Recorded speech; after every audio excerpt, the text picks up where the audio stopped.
For those of you who don't know me, my name is Ewan. I'm Scott's brother, and apparently Scott chose me to be his best man because I was someone that he could trust. Before I betray that trust, I'd just like to take you through the format of my speech.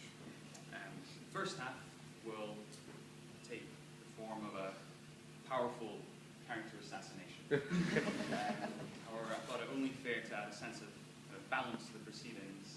So the second half of the speech will also be powerful character assassination. You don't really get much more balance than that. But before that, traditionally, it's up to the best man to respond to the toast to the bridesmaids that Scott made, and I would be honoured to do so. Amy, Michelle, Charlotte, and Kerry, I think everyone will agree that you look absolutely stunning today. You've been calm, cool, and charming. I know that Kate's been so happy to have you by her side on her big day. So thank you. Kate, it goes without saying that you look amazing. Scott.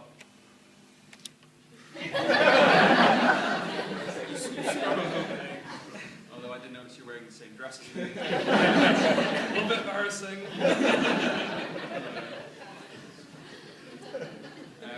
So, as Scott said, I've known Scott all my life. We met on 18th of March 1986. I was 2 years old, so the details are a little bit sketchy. But he was sort of about the size of a small child. Quite smelly. Dribbled quite a bit. Looked a little bit gormless.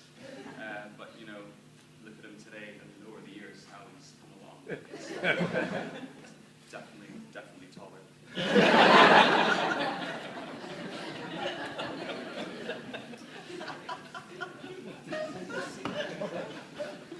So we had quite an interesting and privileged childhood actually growing up. We kind of traveled the world and lived in lots of different countries.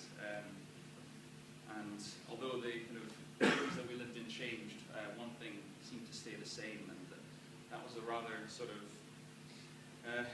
bit of a history of Scott making rather kind of bad decisions or questionable decisions. Quite early on in life, there was Scott who made a collage at play school, and Scott decided the best course of action after making this collage was to pull off one of the dry beans from the collage and ram it up his nose as hard as he possibly could, about 15 hours before we were about to go on holiday, resulting in an emergency trip to the ENT clinic, which to this day I will never understand why you actually did that. I'm sure you had your reasons. It was also the time he decided that he wanted to change his name to Sage after a herb like a look of. I'm not sure quite what was going on there. And then, kind of, as he got a bit older, a bit more mature, he decided that the best course of action after throwing up all over Martin Leal's mum's newly laid carpet, the best course of action to clean it up was to use a sleeping bag. So it might have been this history of kind of rather sort of interesting decisions or poor decisions that made Scott probably one of the most infuriatingly indecisive people that I know. I don't mind, maybe, could do, being amongst his trademark catchphrases. And actually, at the ceremony today, I was a little bit worried, because I fully expected, after the question, will you take this woman, to be met with the response, could do?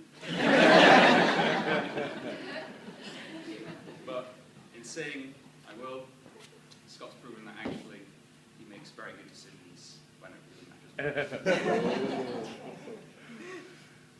So as Scott grew up, he developed his passion for cars. To that end, he decided he was going to study automotive engineering. Smart guy. Automotive, it's actually, for those who know, it's actually the second most difficult course that you can do at Loughborough University. If anyone's interested, one of the first most difficult course is it's aeronautical engineering. That's not important. Now, you think this would stand in good stead for running his own cars, but actually you'd be wrong. It seems that whatever they were teaching or were not teaching him in his lectures bear no actual resemblance to real-life motoring. And this was kind of quite well illustrated during an early attempt of Scott to change the light bulb in his Ford Focus. This is a task he was actually assisted with by his cousin Jack, also an automotive engineer, I might add. For those of you who don't know, the process for changing the light bulb in a Ford Focus is remove broken bulb, insert new. He came out to the driveway to find most front end of the car into the driveway. Scott and Jack looking at it like this, kind of going, sinking in slowly and deciding whether they need to remove the engine as well. Get the bulb out. Another adventure which he actually admitted to me quite recently was that he decided he was going to run his car without oil in it for about 5,000 miles, which Scott's suspicions were aroused when found a dipstick welded onto the car. So actually I've got you a couple of little hits. I think Roger said that Scott's just bought a new BMW 3 Series. So I've got you Haynes manual for your exact car, and also a litre of oil. Pushes it forward to the top of the engine, and that stops it going on fire.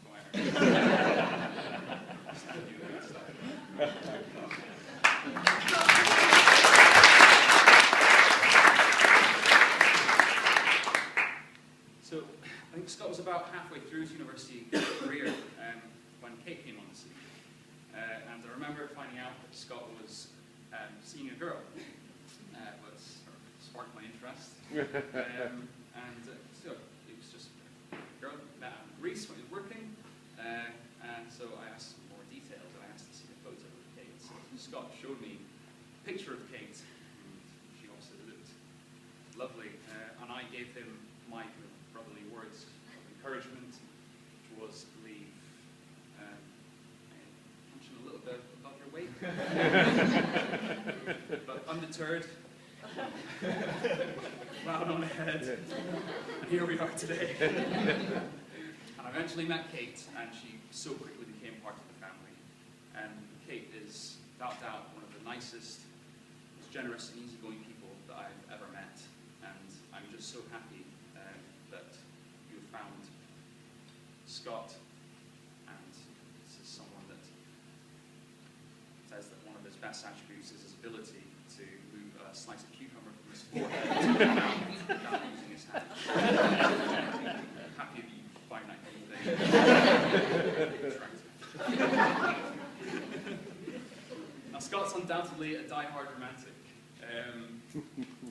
Now, the location of the proposal, that's been kind of brought up a couple of times, and it's been steered away from. I thought I might steer away from as well, but I don't know, everyone knows where the proposal happens, but no. Now, obviously being such a romantic, you think mountaintop. No. Paris? No. Favorite restaurant? No. Trip to home base. Nothing quite says I love you. I want to spend the rest of my life with you, but first, we got to get a base coat done. But on a sincere note, I'd like to express my heartfelt congratulations to you both. And Scott, thank you for honouring me with the role of best man. It was a story that I wasn't sure if I would tell or not, because I don't know, it's a bit stupid, but I'm going to tell it anyway. And it was when we were young, and it was your birthday. And Scott must have been about 5 years old. And he was opening all his presents, and I was typically being the usual problem child that I was. And I was crying because I didn't have any presents to open. Even though it was my birthday 5 days later, I was throwing a massive tantrum. And Scott, he turned around to me, went to his present pile, and he took one of them and he gave it to me so that I could open it on his birthday. And it sounds small, but it sort of stayed with me to this day. think it's that sort of selfless generosity that epitomizes the man that you are today. So, yeah, that was pretty cool.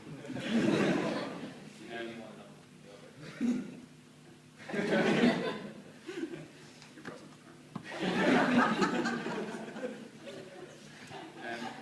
I know I'm your older brother, but I look up to you in more ways than you probably know, and I know I used us too.